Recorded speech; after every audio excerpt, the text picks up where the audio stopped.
Oi, aqui é o Kaká e bem-vindos a mais um vídeo. E bom, toda grande franquia tem seu começo.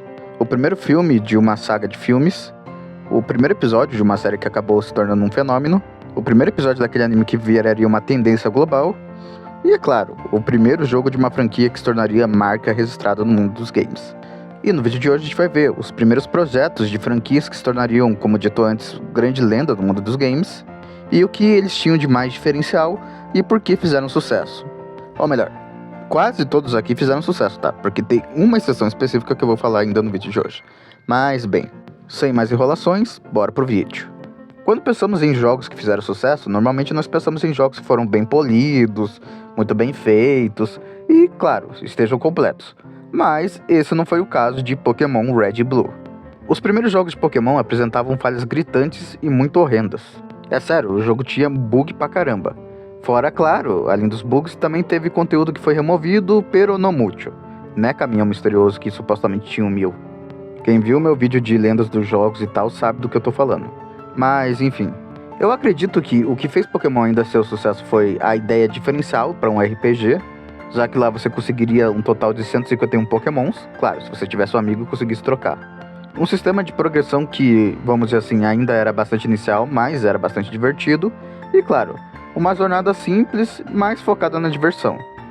Hoje em dia, obviamente, quase ninguém joga Pokémon Red ou Blue, preferindo os remakes da terceira geração, que honestamente é bem melhor, né? Vamos combinar.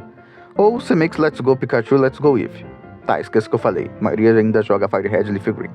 De qualquer forma, Red e Blue foram lançados numa época em que não tinha pack de correção de jogos e vieram todo bugados. Ainda assim fizeram sucesso. O que é curioso pensar, porque hoje em dia, caso um jogo venha todo quebrado, faz com que ele acabe recebendo um hate puramente gigantesco na hora, e não só isso, como também ele acabe se tornando, vamos dizer assim, no limbo dos games. Fora, claro, se o jogo não está completo. O que, parando pra pensar, faz sentido. E eu acredito sim que se Pokémon Red e Blue fosse lançado hoje em dia, ele não faria tanto sucesso que nem fez antigamente. Ou talvez faria, afinal, o anime de Pokémon também ajudou a popularizar. Fora as cartas e outros produtos de Pokémon. Então podemos dizer que Pokémon foi uma, vamos dizer assim, uma fórmula um tanto quanto arriscada, que poderia ter dado muito errado, mas acabou dando muito certo. Não à toa, eles são até hoje os jogos mais vendidos da franquia Pokémon. Por mais bizarro que isso pareça, isso é verdade, tá? Mas se lançar um jogo completamente bugado e inacabado naquela época acabou dando certo e criando uma franquia de sucesso, que tem muitos fãs ao redor do mundo, inclusive quem vos fala, né? E se o primeiro jogo de uma franquia famosa fosse totalmente diferente em seu gameplay e correndo o risco de fazer sua obra mais amada e adorada pelos fãs acabar sendo abandonada e presa no limbo dos games? Você arriscaria? Eu suponho que você tenha falado não.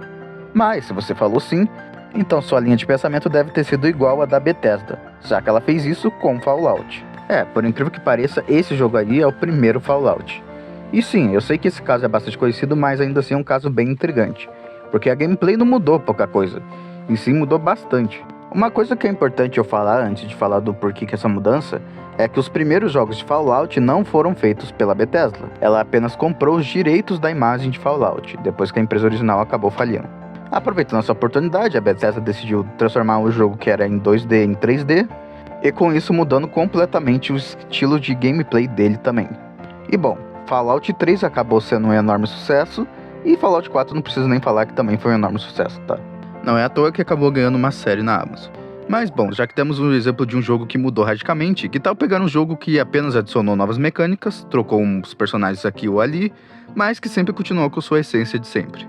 E no caso eu estou falando de Mortal Kombat. E Mortal Kombat, desde o seu primeiro jogo, sempre teve os 3 elementos que mais chamaram a atenção da franquia, que eram os designs de personagem, uma gameplay mais simples para quem não era um grande jogador de luta, como era nos outros jogos, e obviamente a violência. Sendo também, obviamente, desses 3, o fator mais lembrado de Mortal Kombat. Não só porque durante a luta você poderia tirar sangue do seu oponente, como também, obviamente, também teremos os Fatalities.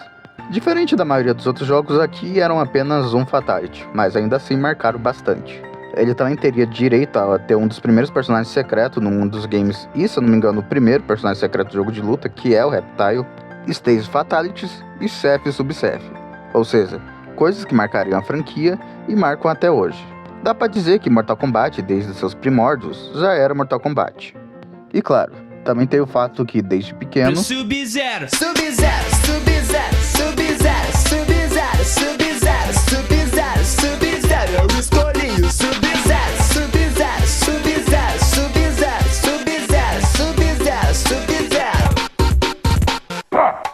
Fight. O próximo jogo que eu vou falar aqui é um dado um tanto quanto curioso, porque ele é um jogo que não fez sucesso nas Américas, mas fez um sucesso na Europa e principalmente no Japão, e foi responsável também por revolucionar e praticamente criar um gênero dentro do mundo dos games. E é claro que eu estou falando de Metal Gear. E assim, como dito antes, ele não fez muito sucesso nos Estados Unidos, e sim na Europa e muito no Japão. E o motivo disso é bem simples, na verdade, já que o primeiro Metal Gear, antes de ser relançado por coletâneas e na versão Subsistence de Metal Gear Solid 3, ele foi lançado por um console chamado MSX, que é um daqueles consoles computadores que era mega famoso fora do Brasil, mas que aqui no Brasil praticamente ninguém tem um. Se bem que o MSX em específico não fez sucesso nem nos Estados Unidos, então Mas o jogo fez sucesso suficiente para ter uma sequência, Metal Gear 2 Solid Snake, e não é Metal Gear Solid 2, é Metal Gear 2 Solid Snake. São jogos completamente diferentes. De qualquer forma, foi graças a isso que Kojima acabou inventando um gênero praticamente gigante, uma franquia também gigante, e dando início ao universo, adivinha, também gigante. Mas se o primeiro Metal Gear fez um sucesso bem moderado em alguns países, o que falar então de Street Fighter, no qual o primeiro jogo praticamente não fez sucesso nem social e nem financeiro. Qualquer empresa hoje em dia, especialmente umas empresas específicas, pensaria em fechar o estúdio e abandonar para sempre a ideia desse projeto chamado Street Fighter. Mas não foi isso que a Capcom fez. A Capcom viu que a ideia que ela tinha no primeiro jogo tinha potencial, porque ele adicionou um monte de coisa importante no mercado de jogos de luta. E não só isso, como também com o sucesso de Final Fight, que acabou influenciando também na ideia de criar um novo Street Fighter, foi que eles decidiram trabalhar um pouco mais dessa nova versão do jogo. Ideia essa que acabaria gerando o Street Fighter 2 e deixando a Capcom mais rica do que ela já era. É sério, a decisão que a Capcom fez lá de continuar no mercado de jogos de luta com o Street Fighter foi uma das melhores escolhas que eles poderiam ter feito, tá? Porque de fato eles tinham potencial e souberam aproveitar esse potencial bem em Street Fighter 2. E, inclusive eles se aproveitaram muito esse potencial, inclusive. Mas enfim, de qualquer maneira a franquia acabou estourando e mostrou que eles estavam certo em confiar. Mostrando que até os projetos que acabaram não dando tão certo quanto esperado, podem acabar gerando ideias que vão render muito futuramente. E falando em ideias que iam render muito futuramente, o último jogo que eu vou falar aqui vem de uma franquia muito amada no mundo dos games e que já no seu início fez um enorme sucesso, principalmente da forma como era vendido no começo, mas com o passar do tempo acabou encontrando um rumo próprio e mesmo com uma escorregada aqui ou ali, ainda assim é uma franquia muito amada e com uma fanbase muito forte. E meio problemática também, e é claro que eu estou falando de Sonic. O primeiro jogo de Sonic substituiu Altered Beast com um jogo que vinha com Mega Drive. E o primeiro jogo é o curioso, porque tipo assim, ele é um bom jogo ainda, quer dizer, depende da versão que você for jogar, né? Porque a versão de GBA versão de GBA é a versão de GBA, né? Mas o primeiro jogo do Sonic, apesar dele não ser tão focado em velocidade, ainda assim é um jogo de plataforma muito divertido e bem desafiador, na medida certa. Quer dizer, quase na medida certa, né, Labyrinth Zone? Dá pra dizer que o primeiro jogo do Sonic andou para que o Sonic pudesse correr em outros games. Ah, e a trilha sonora dele é muito boa também.